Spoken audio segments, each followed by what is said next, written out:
something remarkable is happening in the South China Sea. For years, China's dominance seemed unshakable, with smaller neighbors like the Philippines expected to comply. The Philippines, once seen as yielding to Beijing, is now pushing back, loudly and publicly. Manila is reasserting its sovereignty, repairing old alliances and forging new ones. This dramatic pivot has caught the world's attention and upended assumptions about power in Asia. What sparked this bold reversal? It's a mix of economic disappointments, security fears, and new leadership. The Philippines is showing that international relations aren't just about size, they're about pride, strategy, and the courage to say no.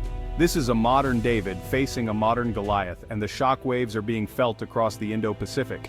Other Southeast Asian nations are watching closely, while the US sees a chance to reinforce its own position in a vital region.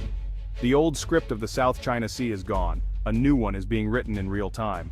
The world is watching to see what happens next. The Philippines' stand is reshaping the region's power dynamics. It's a story of a smaller nation charting its own course.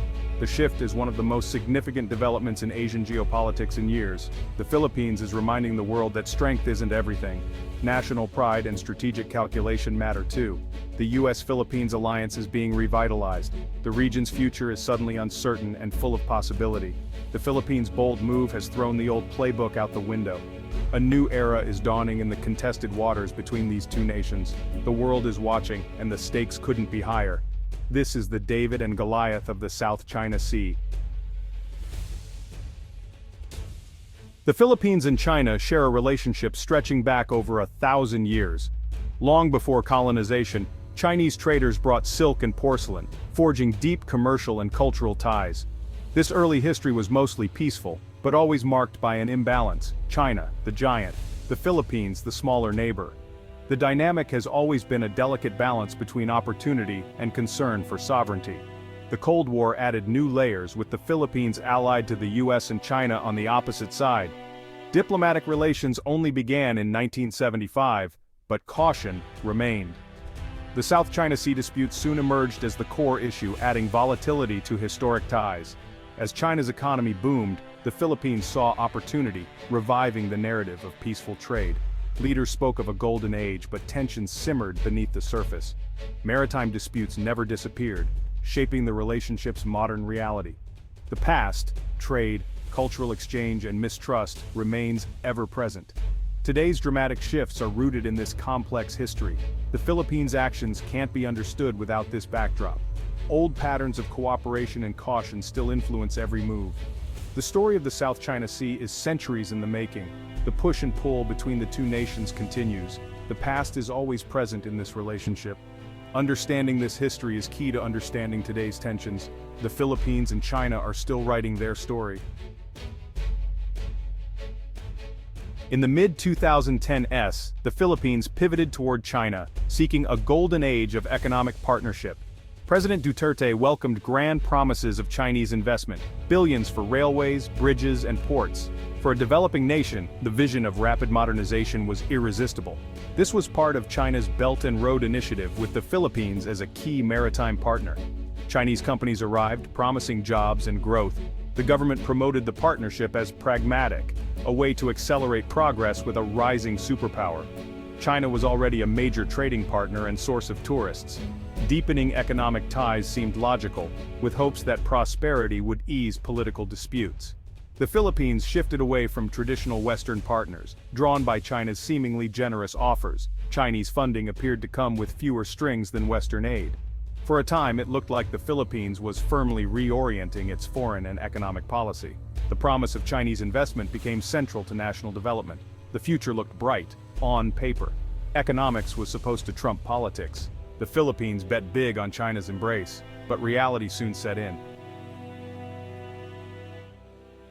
The golden age of Chinese investment never fully materialized. Most of the promised billions never arrived.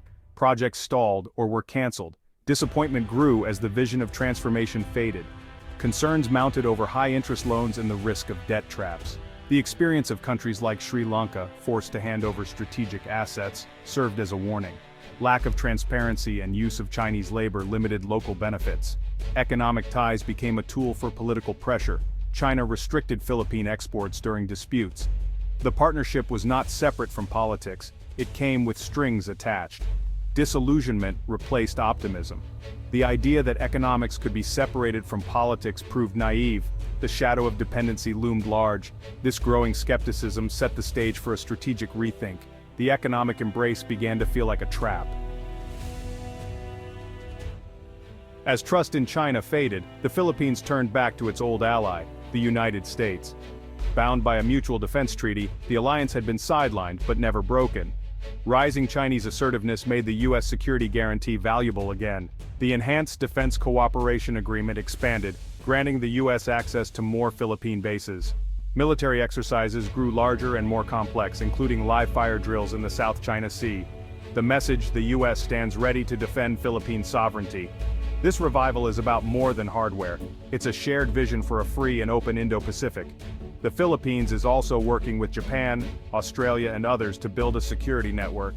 The alliance gives Manila the confidence to stand up to Beijing. The old friendship is now a crucial backstop. Nowhere is Philippine resolve clearer than at 2nd Thomas Shoal. The BRP Sierra Madre, a grounded ship, serves as a lonely outpost of sovereignty. Resupply missions to the Marines aboard are regularly harassed by Chinese vessels. China's goal forced the Philippines to abandon the outpost. Manila's response has changed. Now it publicizes every incident, inviting journalists to document Chinese aggression. This assertive transparency turns a regional dispute into a global story. International sympathy and support for the Philippines have grown. The world sees this not just as a territorial spat, but as a fight for international law. The 2nd Thomas Shoal is now a line in the sand. The Philippines is refusing to back down. The world is watching this test of wills. The Philippines' assertiveness isn't just at sea, it's in diplomacy too. President Marcos Jr. has spoken out forcefully in international forums, vowing not to yield an inch. Manila is building coalitions, strengthening ties with the US, Australia, Japan, and Europe. A visiting forces agreement with Japan is even on the table. The Philippines is championing its 2016 legal victory at The Hague, using it as the foundation of its campaign. The message: the Philippines stands on the side of international law, not just power. This is a shift from quiet diplomacy to public defiance and coalition building. By internationalizing the dispute, Manila is rewriting the playbook for small nations. The Philippines has found its voice and it's using it to defend its interests. Determination now defines its foreign policy. The Philippines' bold stance is rippling across the Indo-Pacific. Other Southeast Asian nations, Vietnam, Malaysia, Indonesia, are watching and may follow Manila's lead. The strategy of assertive transparency is a potential model for the region. Within ASEAN, the Philippines is forcing the South China Sea issue back onto the agenda. The bloc may become more unified or more divided. For the US and allies, a strong Philippines is a strategic gain, complicating China's plans. Renewed US access to bases strengthens the first island chain. China's strategy of economic inducement has backfired, creating a determined opponent. Beijing may double down or seek to repair ties, but the Philippines has shown China's dominance isn't inevitable.